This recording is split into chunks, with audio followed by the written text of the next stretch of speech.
कांग्रेस में सियासी खींचतान लगातार जारी है। विधायक अपनी आस्थाएं तय कर रहे हैं। पायलट कैंप के विधायक आला कमान से मंत्रिमंडल विस्तार और राजनीतिक नियुक्तियों में जगह की मांग कर रहे हैं, तो वहीं गहलोत समर्थक विधायक अपना जोर लगा रहे हैं। कह रहे हैं कि जिन्होंने पार्टी का साथ दिया है, हाईकमान उनकी सुने, ना कि उन लोगों को जिन्होंने कांग्रेस सरकार को ही संकट में डाल दिया। सियासी घटनाक्रम की 3 तस्वीरें आपको दिखा रहे हैं, इन तस्वीरों से समझिए। सबसे पहले कल भंवरलाल शर्मा ने प्रेस कॉन्फ्रेंस की।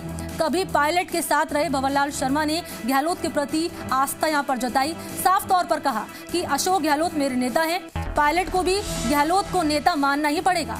इसके बाद बसपा से कांग्रेस में शामिल हुए विधायकों ने पायलट कैंप के नेताओं के खिलाफ मोर्चा खोला और कहा कि उन्होंने बसपा छोड़कर त्याग किया है, वफादारी की, लेकिन सिला नहीं मिला। संदीप यादव ने तो पायलट कैंप के विधायकों को गद्दार तक कह दिया और कहा कि पार्टी से गद्दारी करने वालों की जगह हाईकमान को उन लोगों की बात सुननी चाहिए जिन्होंने सरकार बचाई है।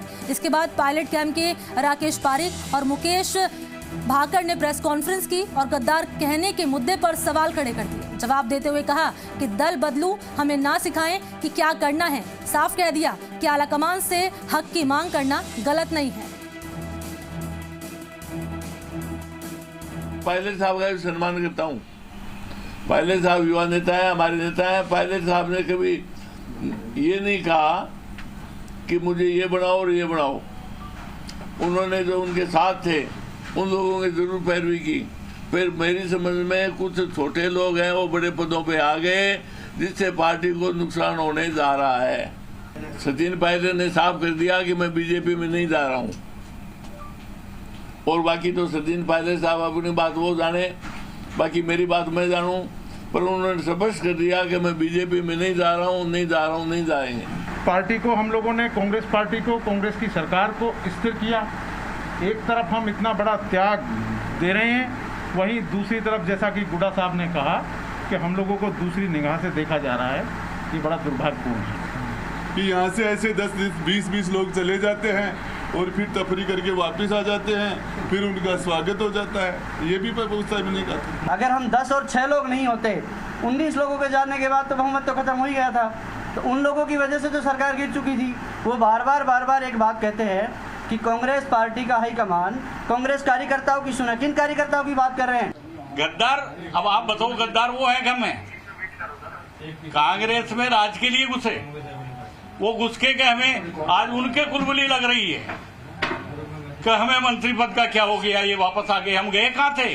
हम तो प्रियंका जी से मिलने गए थे, हम राहुल जी से मिलने गए थे। ऐसे लोग अगर कांग्रेस पार्टी को अनुशासन का पाठ पढ़ाएंगे या गद्दार कौन है, कौन वफादार है, इसकी परिभाषा देने लगेंगे, तो मैं समझता हूं कि कांग्रेस पार्टी के लिए ठीक नहीं है। बात यह है कि कौन पार्टी में रहकर अपनी आवाज को उठा रहा है और कौन ये चाह रहा है कि ये लोग वापस भाग जाएं।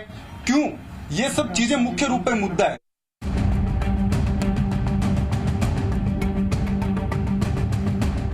राजस्थान की सियासी लड़ाई बड़ी दिलचस्प हो गई है। सिपाही और सिपा सालार सतर्क ना हो तो तीर कहीं से भी छलनी कर जाए, क्योंकि तीर किधर और कहां से आ जाए मालूम नहीं।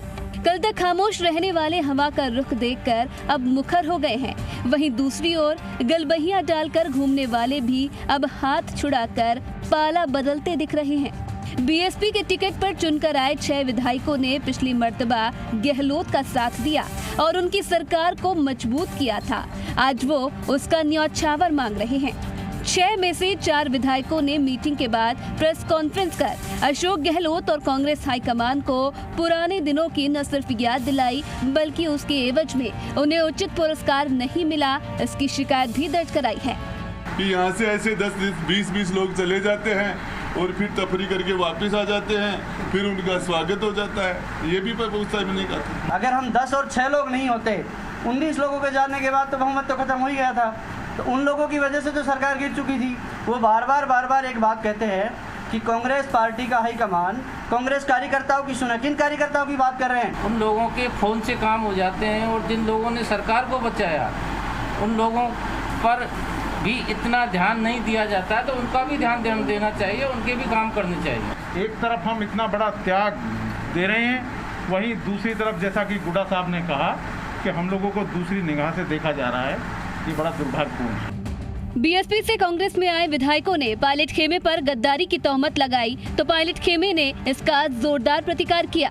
ऐसे लोग अगर कांग्रेस पार्टी को अनुशासन का पाठ पढ़ाएंगे या गद्दार कौन है कौन वफादार है इसकी परिभाषा देने लगेंगे तो मैं समझता हूं कि कांग्रेस पार्टी के लिए ठीक नहीं है। बात यह है कि कौन पार्टी में रहकर अपनी आवाज को उठा रहा है और कौन ये चाह रहा है कि ये लोग वापस भाग जाएं। क्यों, ये सब चीजें मुख्य रूप में मुद्दा है। वहीं पिछली बार सचिन पायलट ने जब पार्टी से बगावत की थी तब हर कदम साथ देने वाले भंवरलाल शर्मा की राह अब जुदा हो गई है। सिर्फ 1 साल में उनके बीच के रिश्ते का ताना बाना कमजोर पड़ गया है और अब भंवरलाल शर्मा वो भाषा बोल रहे हैं जिसकी स्क्रिप्ट गहलोत खेमे में लिखी गई है। पायलट साहब का भी सम्मान करता हूँ। पायलट साहब युवा नेता है, हमारे नेता है। पायलट साहब ने कभी ये नहीं कहा कि मुझे ये बनाओ और ये बनाओ। उन्होंने जो उनके साथ थे उन लोगों की जरूर पैरवी की। फिर मेरी समझ में कुछ छोटे लोग हैं वो बड़े पदों पे आ गए जिससे पार्टी को नुकसान होने जा रहा है। पंडित भंवरलाल शर्मा ने मंत्रिमंडल विस्तार के उन कयासों को भी विराम देने की कोशिश की जिसके लिए ये जंग लड़ी जा रही है और जिसके लिए कुछ लोगों ने तो हवा में तीर चलाना भी शुरू कर दिया था। बहरहाल लड़ाई सेना की संख्या, उसकी ताकत और उनका नेतृत्व करने वाले सेनापति के कौशल पर निर्भर करती है। लिहाजा हर मूव पर नजर रखने की जरूरत है और नतीजा आने पर तो सभी देख लेंगे। सुशांत पारिक, जी मीडिया, जयपुर। इधर राजस्थान में चल रहे सियासी